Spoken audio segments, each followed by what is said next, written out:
Delaware Attorney General Kathy Jennings announced the indictment of 10 members of what's called the Exit 4 gang, also known as the MAG, on over 130 criminal charges. The case stems from a multi-year investigation involving state and local law enforcement agencies. Kids. And while prosecutors say Jordan was not in a gang, they say he set off years of gang violence. His name cited often in the back and forth.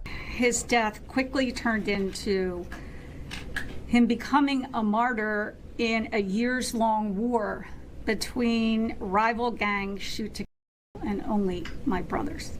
Today we are announcing the indictment of 14 defendants on 128 total criminal charges, including several charges stemming from their involvement in a Wilmington area gang known as NorthPak.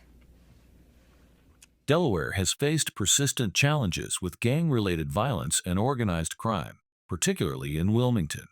Over the years, authorities have launched several high-profile operations targeting criminal organizations responsible for drug trafficking, gun violence, and other illegal activities. These efforts, such as Operation Rise-N-Shyne and the indictments of Exit 4, NorthPak, and OMB gangs, showcase the state's commitment to dismantling dangerous networks, ensuring public safety, and reducing crime. By employing coordinated multi-agency strategies, Delaware has taken significant steps to combat gang influence while addressing the root causes of community violence. Operation Rise-N-Shyne was a wide-reaching investigation aimed at dismantling gang-related drug trafficking and violent crime in Delaware. Launched in February 2020, the operation brought together local, state, and federal agencies. The investigation began following a series of arrests by the Dover Police Department for firearms and narcotics offenses. These arrests revealed an extensive network of illegal activities, ultimately identifying Marquise Mack as a key supplier to Kent County, Delaware. Mack, a member of the Mob Piru Gang, a subset of the Bloods Gang, was operating from the Atlanta, Georgia area, linking local crimes to larger interstate criminal networks. Operation Rise-N-Shyne officially commenced in June 2020 and spanned 5 months, concluding with a coordinated warrant roundup in November. The operation's extensive reach covered multiple states, including Delaware, Maryland, Ohio, Virginia, North Carolina, and Georgia.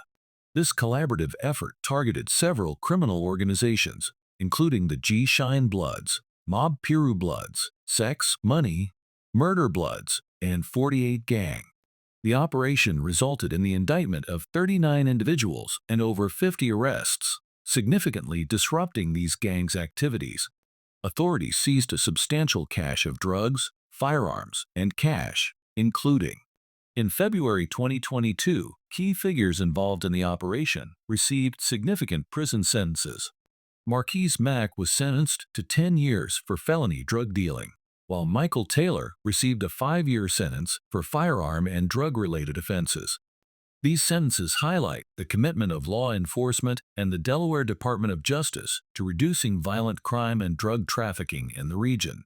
Operation Rise-N-Shyne stands as a prime example of the power of coordinated law enforcement efforts. By dismantling major drug distribution networks, removing illegal firearms from circulation, and disrupting violent gang operations, the initiative has enhanced public safety across Delaware and beyond.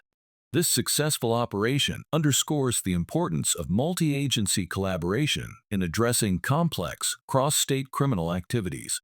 It also reflects the dedication of law enforcement agencies to creating safer communities by targeting the root causes of violence and crime. General, as she announced an arrest in the cold case of then 16-year-old Jordan Ellerby, shot almost exactly 8 years ago as he was on the porch of a home on North Broome Street in Wilmington's Hilltop neighborhood. In front of Jordan's family, prosecutors tell us they've arrested 24-year-old Oliver Butter Henry for Jordan and for the attempted 2 boys with Jordan that night. They say Oliver Henry shot them, but they survived. We are talking about kids. Other kids. And while prosecutors say Jordan was not in a gang, they say his murder set off years of gang violence. His name cited often in the back and forth. His quickly turned into him becoming a martyr in a years-long war between rival gangs shoot to kill and only my brothers.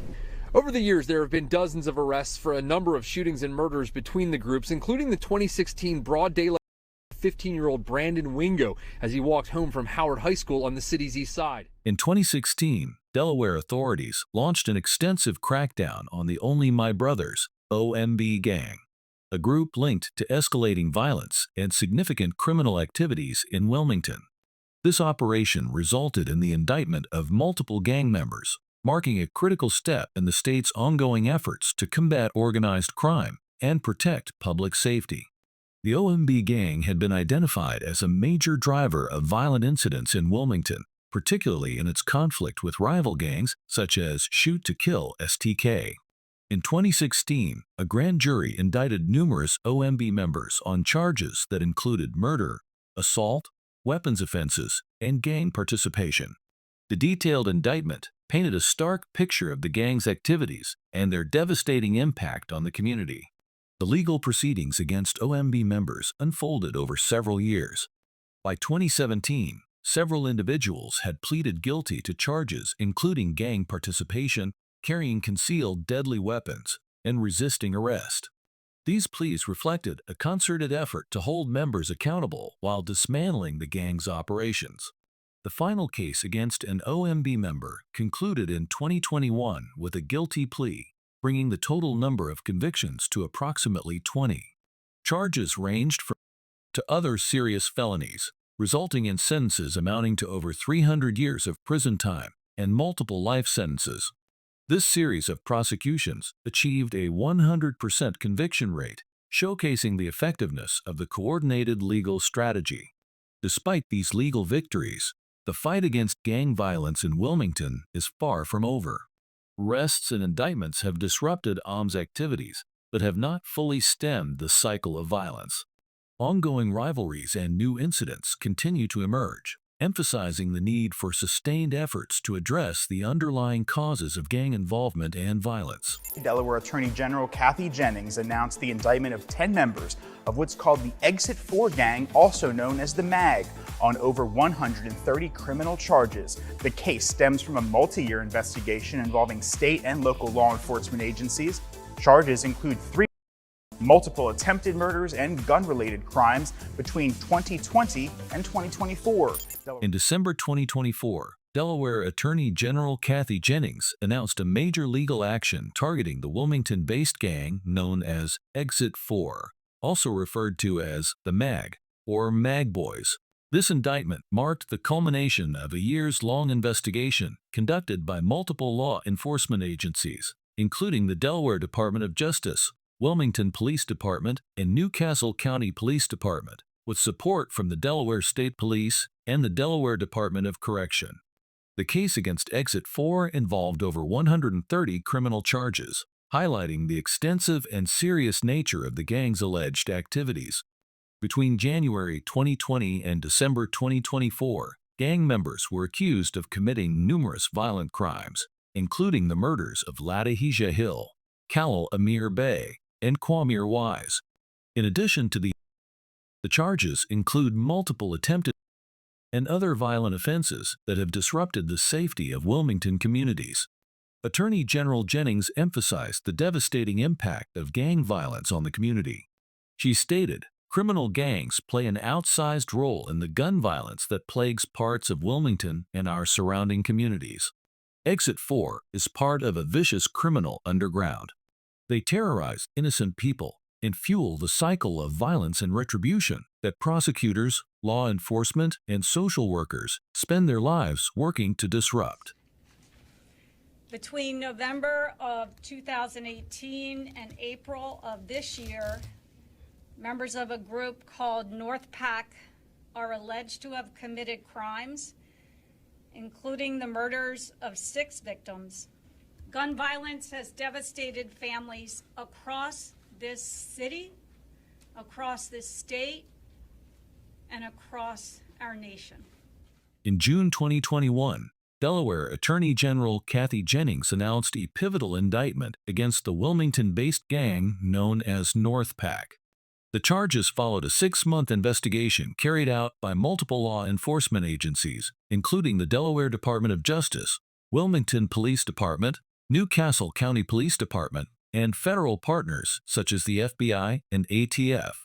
The indictment accused 14 individuals of committing over 120 criminal offenses between November 2018 and April 2021.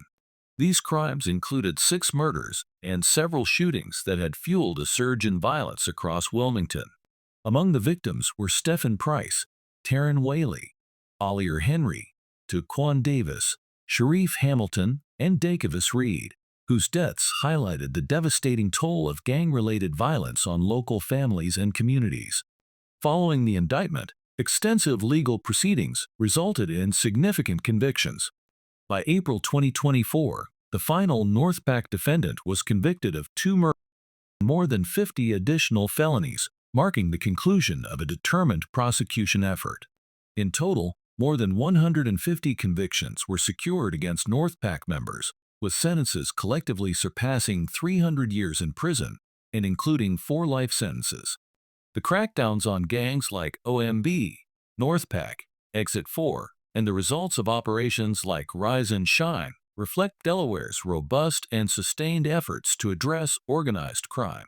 These initiatives have disrupted violent networks, removed illegal firearms from communities, and reduced the flow of narcotics. However, the persistence of gang violence underscores the complexity of the issue and the need for long-term, multifaceted approaches.